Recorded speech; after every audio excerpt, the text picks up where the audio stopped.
How the time flies as we toss Cappy into the air and celebrate the 1-year anniversary of Super Mario Odyssey. It seems like the Switch just arrived, but when you look back, Gabe, time has passed, and there has been a full calendar year between Mario's latest 3D epic and today, and we wanted to kind of go back and give you some of our favorite memories, our experience with the game, and get yours as well. So feel free to leave your favorite Mario Odyssey moments, memories, or just your thoughts about the game in hindsight down in the comments below. We'd love to hear them and read them. Gabe, I'm going to let you kick things off, maybe with where we first encountered Sir Mario on the Switch. Yeah, for me, that reveal where there's a dinosaur coming, you don't really know what game it is. I remember watching the presentation during E3, and we're like wondering, like, hey, what could this be? Is it another like JRPG of some kind? And then you see Cappy.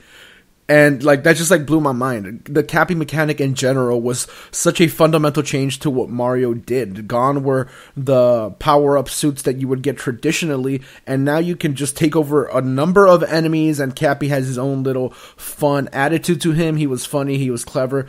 I don't know. For me, it was exciting to have a Mario that was so different than what we knew, while still doing a lot of what we loved in Sunshine and Mario 64, the ones that we loved, and this kind of brought the openness of those games into the modern age with more like of an open world, and sometimes it's a little like too real in the case of New Donk City. Like that feels like a small open world game to me. So much of that was really, really fun. Yeah, for me, it was a roller coaster of emotion because I thought that first trailer was so awesome and so exciting.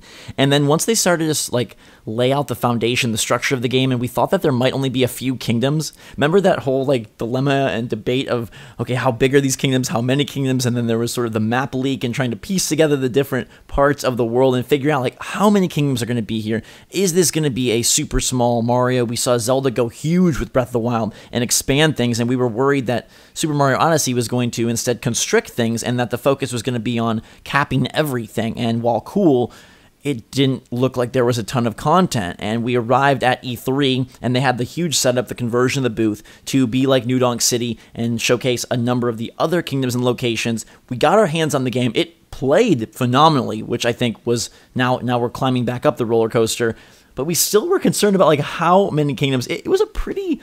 I don't know, it was a pretty long distance, I think, before we finally got comfortable with, okay, this game is actually going to be really big, and it's all okay. Yeah, the fact that the game came out in October and we played at E3, there was months and months of lead up and hype for us. A lot of people were very excited, and Nintendo did like a really good job of like keeping certain things like a secret with the trailers and everything. But yeah, like I can't think of too many other things that were as exciting as this, because Breath of the Wild, it was a launch game, so like yeah, you're like really excited, but the excitement of the Switch itself kind of took over that. For Odyssey, it was just Mario time, and we knew that this was going to be a return to form in some shape for what we loved back in the day. And the boss battles, we saw that like giant like mech battle in the trailer, and we're like, what the heck is this? Like they're like in a city, there's real people everywhere. Like so much of what they were doing was different, and for me, that's something that needs to be applauded. It's unfortunate that we are a year later and we got like no real DLC. We didn't ever have new kingdoms to name. We got like the Balloon World update, but that's pretty much it. Unfortunately, this seems to be one of the poorer executions of DLC that Nintendo's done, but that the game's selling no matter what. But with some of that stuff there, Zach said, do you have any moments that like jump out at you at some of your favorite? Well, let's just touch on sort of the downer moment, just to get it out of the way. Like you mentioned, the DLC, it's so strange to me. I know that Mario in the past hasn't been a big proponent of DLC. You know, he's too busy plumbing, Gabe. He doesn't have a lot of time to do this. And in Mario Odyssey, he took on so many roles as city dweller, samurai, like just a lot going on there. But it is weird that with the Switch supporting Nintendo's titles in so many cool ways, this one kind of just flipped the script. They did do the costumes, as you mentioned, the Balloon Luigi update, but so odd that nothing really came out of it, because I think that would have been so cool. And for me, regardless of how fun the game was and how great I think the game that's there is, like I was just always waiting. In every direct that came, I thought, okay, this is the time where we hear about Mario Odyssey DLC. And then at E3, I thought, assuredly, you know, the rumors of like a Luigi's Mansion Kingdom that I think ended up converting into full-on Luigi's Mansion 3. Mm-hmm. But just it never, I feel, was fully realized. And not that DLC is needed for a game of this caliber, but it just, I don't know. For me personally, it just left a little bit of a sour taste that I still am like, will we ever get it? And I know that's false hope at this point, but no, I don't think so. I think that it's interesting that Splatoon and Zelda and Mario plus Rabbids and pretty much everything, Mario Tennis Aces, Xenoblade, like everything gets DLC. Yeah, and I hope that Super Mario Party gets some new boards, and it will be odd if Mario Odyssey was just. I don't know if they view it as too sacred to mess with, but they are doing tiny updates. Who knows? Either way, some people have supposed that maybe they're saving content for a Mario Odyssey 2 in the same way they did with Galaxy 1 and Galaxy 2, kind of close together. If that's the case, okay, I'm all right with that. But okay, favorite moments. I'm gonna let's go favorite kingdom. I think that's a good place to start. Okay, and for me, Luncheon is the one that I was looking most forward to, but I absolutely love the look of Bowser's Samurai World. I don't know that it's the best in terms of like structure, layout, or whatnot, but I love the layout, and I love. I think the statute of limitations on spoilers is probably up. Yeah. But just in case, you can talk about it. I think. Yeah, being Bowser is freaking brilliant, and I think that's the best controlling Bowser I've ever got to be. Yeah, they did very unique things. For me, some of my favorite, at least, not the best, kingdoms were like pretty early on. Like the Cascade Kingdom, while not like super big and not like the most creative, Zach, you can control a T-Rex. Like for me, that was something that's like super unexpected. Also the Sand Kingdom, because there's so many nooks and crannies that you can explore in that one, and you can find like. I'm very partial to that one as well. That was one of the few that I collected like all the purple coins in. I was trying to play the game like in a completionist manner, but eventually the game got stolen, and I don't even like currently own the game because hey, E3 happened. But right. Yeah, this is almost making me nostalgic for it, and I wish I could go back and play. So I might have to get it again. But what they did with the Cloud Kingdom was like very cool as well. Very simplistic, but just visually, I really enjoyed those. And Metro Kingdom, like New Donk City, like having real people in it. Like, that was insane to me.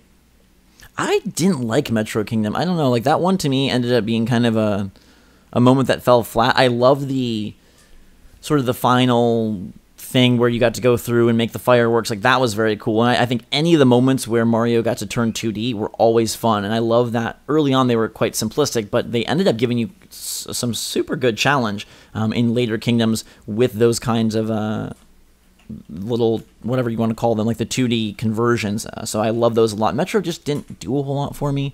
I will call out I thought Seaside Kingdom was very pretty. I like that one a lot, just so much water. And I also love the Moon Kingdom for the lack of gravity, and even the Ruin Kingdom, which is a tiny little piece of the game because it gives you like almost like a Bloodborne vibe. The ones that just did weird stuff for Mario, I wish they would have explored those a little bit more. Then I'll give one final call out to the Lost Kingdom. You're not there for a long time, but it's a pretty good place to collect Power Moons. Yeah, speaking of Power Moons, right? The moon was such a cool thing that they did, and there's not a lot of Power Moons in it. There's like 10 or something, at least in the regular one. We do have like the dark side and the darker side that eventually happen as well. And there's more stuff to collect there, but yeah, I kind of wish we spent like a little more time there. But yeah, I mean, speaking back on it and looking through everything that was in the game, a lot of what they did was so creative and unexpected for me. So that's what shines with this game, because it's a Mario game, and we've had a lot of them, and we should kind of know what to expect. But they flipped it on its head with the addition of Cappy, and I hope that if there is a sequel, they like build upon that and give us like even more super creative stuff. And if there's not a sequel meant to be had for Odyssey, then like what do you do for the next Mario game? Is Cappy now a part of Mario lore? Will he be in future games? That's something. Yeah, that how do you? Yeah. They've set up themselves interestingly in kind of a precarious position for both Smash Ultimate and Mario Odyssey, because the removal of everyone's here would feel so weird for the next Smash, and the removal of Cappy would feel so weird for Mario Odyssey. I think, though, this game, one of its best additions were some of his new moves, and obviously Cappy created so many of those, but even just like his different abilities, like, or if you want to call them abilities, I don't know, like surfing around the sand and the roll and things of that sort. Very, very fun, very good to use. Do you have a favorite capture that you can highlight? This one's so dumb, Zach. I thought it was amazing how you can capture little Goombas and then go romance the Lady Goomba. Like, for me, that's awesome. I mentioned the T-Rex a few times, and you mentioned Bowser, which, even without, like, that's something to easily guess was going to happen. Like they're not going to make a game like this and then not let you capture Bowser. Like for me, that was like a foregone conclusion. That was something that was going to happen. But the moment of it and like bashing through everything, like that was like really cool. Yeah, I love Pokio, who's the little bird who you poke the beak into the wall and can ascend that way. That one to me, just like I think it's a cool looking character. I think it's fun. I think it added the gameplay. And I love like flicking yourself higher, flicking yourself to the side. Mechanically, Mario's just so good on the hands and gameplay there. Super sweet. Again, since we said spoilers are kind of... It's been a year. The post-game content, with the Mushroom Kingdom, I thought that was pretty cute and cool. Did that do a whole lot for you, or did you have it spoiled and therefore it didn't have as much impact? Well, you got to remember, my stuff was like stolen, so I didn't get to experience like too much of that. As much as I would have wanted, just because I don't have the game anymore. It was one of the I don't have physical games a lot on Switch. I do digital primarily. That was one of the few physical ones I have, and that kind of reinforces the reason I don't do physical. Like I don't like losing stuff or getting stuff stolen, and now I can't even play Odyssey unless I go buy it again. But I just didn't get to mess with that stuff too much. It's definitely cool. It's definitely a throwback to probably my favorite Mario 64. Just the one that hit me just at the right age where I had the most awe and just imagination, and I made maps of the levels, and it's so good.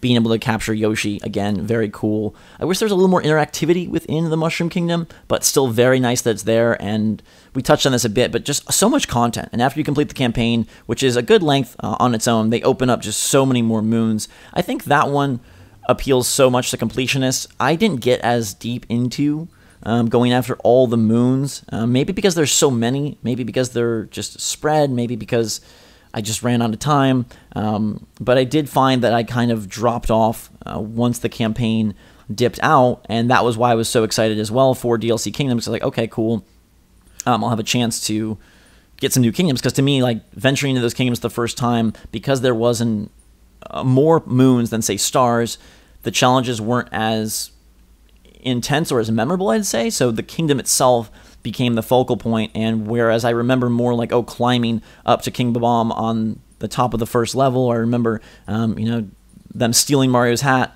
in the sand world, like, that isn't as prevalent in my mind here. It's more the kingdoms themselves, and that's, again, why new kingdoms would have been great. I'll also give a shout out to long jumping in crazy ways. I don't know how many of them we were able to do with success, but seeing some of the videos of people, Video Game Donkey in particular had a really good video where he's always trying to make these like crazy long jumps. Just some of the speedrunning abilities of Mario Odyssey as well, like, really fun to see how dexterous and skilled Super Mario players can be. Yeah, that was like super fun, and the photo mode, something that goes unappreciated sometimes, but there was some really cool stuff with that as well that just shared on social media and stuff like that. Yeah, for sure. So that's Mario Odyssey. Where do they go from here? You mentioned that earlier. Is it a sequel? Is it a new game? I mean, I feel like we absolutely get another Mario on Switch sometime within the life cycle, right? Probably, I would imagine so. I don't, if they want this thing to go for as long as they say, and who knows if they can make it happen. But yeah, you think it's a sequel, or you think it's a whole new project? I think you get a sequel. I think a Super Mario Odyssey 2. The mechanics are laid there. There's so much they can do. You can be very creative with Cappy. You can be very creative with Kingdoms, and the fact that they did not put DLC in opens the door to, I would imagine, a whole lot of ideas that just hit the cutting room floor and could now be converted into a sequel. So I would not be surprised to see that. No, obviously not for a few years, but it's sort of like Galaxy. Like, okay, it's too good of a concept to just use once and be done. And in a way, Mario Odyssey 2 might be the perfection, the more creative, the more unique of the two, and therefore it could even be a better game, which is pretty crazy to think given how well received Mario Odyssey was. Last thing I want to talk about is, given that we've got Smash Bros., given that we've got Pokemon, obviously a plethora of other Switch titles, is Mario Odyssey still the one to get if you buy a new Switch? I mean, for me, it was always Zelda, but Mario Odyssey's gonna be top 3 for the life cycle of the Switch, I think. Yeah, I don't think that changes. It's too hard to ignore a 3D Mario game. Yeah, absolutely. I mean, to me, I prefer Odyssey over Breath of the Wild, although I do think Breath of the Wild is a bolder game. But yeah, as Gabe said, you can't go wrong with either, and we love them both. Let us know what you love about Mario Odyssey, and if you've been playing it lately, or if you haven't played it yet, what you think about the game and some of your favorite moments. We'd love to hear them in the comments down below, everybody. Until next time, for myself and Gabe, thanks so much for watching. Make sure to subscribe to stay up to date on all the latest and greatest from the Switch and super cool anniversaries like this one. Until then, though, Switch Force out.